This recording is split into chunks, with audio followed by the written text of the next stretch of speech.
Jorge Brito.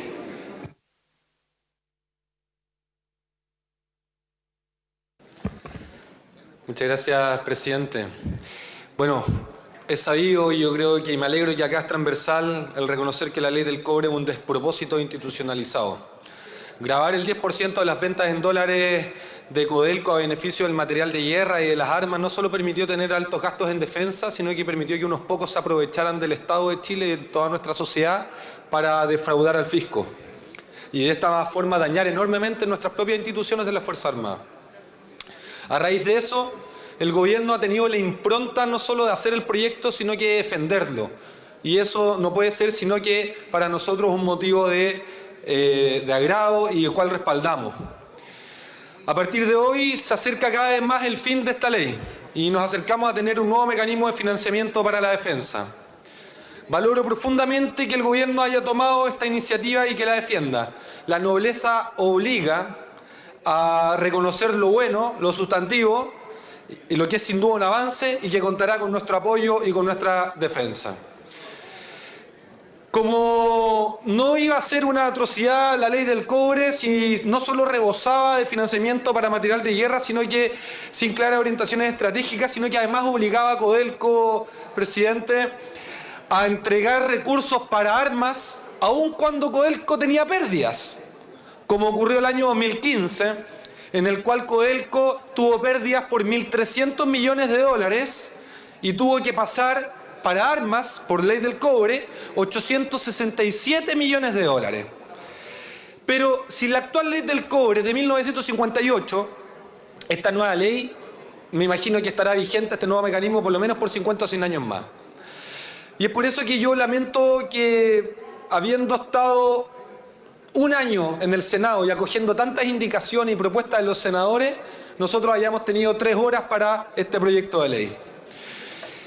Este proyecto de ley, como bien decía, crea el mecanismo de planificación de la fuerza, crea un mecanismo de financiamiento plurianual y además acoge una de las propuestas más sentidas del informe de la Comisión Especial Investigadora que me tocó presidir el año pasado en el fraude en la gestión de compra del Ejército, el cual significa que la gestión de compra de las Fuerzas Armadas pase de las Fuerzas Armadas al Ministerio de Defensa. El Ministerio se ha comprometido con una ley a lo más 6 meses, de lo cual va a tener toda nuestra disposición para colaborar, porque creo que es importante reconocer que la defensa y las instituciones de las Fuerzas Armadas no son patrimonio de un sector político ni del gobierno de turno, sino que tienen que tener la institucionalidad y el criterio de fondo para que todos nos sintamos protegidos por ellas mismas.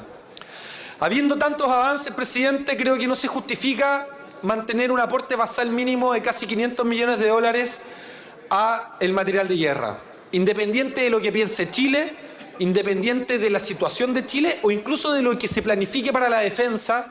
El proyecto contiene en su artículo 101 un aporte basal mínimo de casi 500 millones de dólares. Si vamos a planificar lo que necesitamos, si vamos a financiar plurianualmente a 5 años lo que necesitamos, ¿por qué se fundamenta un aporte basal mínimo de casi 500 millones de dólares? La única respuesta que he tenido es en función de la desconfianza. Y yo creo que para enfrentar la desconfianza necesitamos trabajar y mejorar políticas públicas. Si yo no confío en la gestión de compra de las Fuerzas Armadas, ¿qué hago? Propongo políticas públicas para mejorar la gestión de compra, como es lo que acaba también de comprometer el gobierno. Pero si yo no confío, creo que nunca debiésemos acotar el margen de discusión democrática que todos los años se da en este Congreso para financiar al Estado de Chile, donde se encuentran nuestras instituciones de las Fuerzas Armadas. Es muy difícil estar en la situación en que hemos tenido que estar, con 3 horas para ver un proyecto de ley tan sustantivo y tan significativo en la Comisión de Defensa, siendo yo el único voto en contra.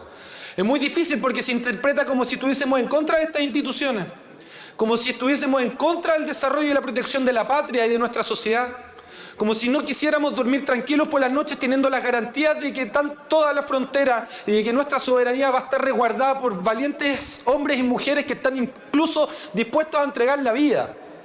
Lo que pasa, presidente, lo que pasa es que no encuentro razones hoy para decir que no se puede empujar más, que no se puede hacer mejor. Y es por eso que yo pido que no nos traten de obstruccionistas como lo ha hecho el gobierno en reiteradas oportunidades. Hemos aprobado la mayoría de los proyectos que el gobierno ha propuesto en general, de todos los temas. En defensa son testigos, presidente, el Ministerio de Defensa, que hemos apoyado el proyecto que modifica la carrera militar y que lo tramitamos con entusiasmo antes de que le pusieran urgencia.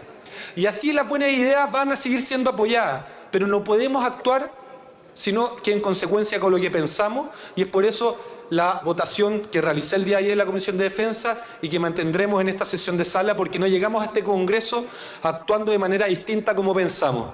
Muy por el contrario, sin grandes campañas, sin aportes reservados, llegamos a este Congreso actuando en consecuencia, y no tengo motivos para dejar de hacerlo. Si comenzamos a actuar de manera distinta a como pensamos, vamos a comenzar a pensar como actuamos, y no queremos ser parte de quienes en la política han alargado la transición eterna que han sometido a las Fuerzas Armadas. Somos civiles que adoramos nuestro país, que nos mueve un profundo sentido de patriotismo, porque el valor de la bandera está en que ahí se ve reflejada nuestra sociedad libre y segura. Eso es patria, presidente. Muchas gracias.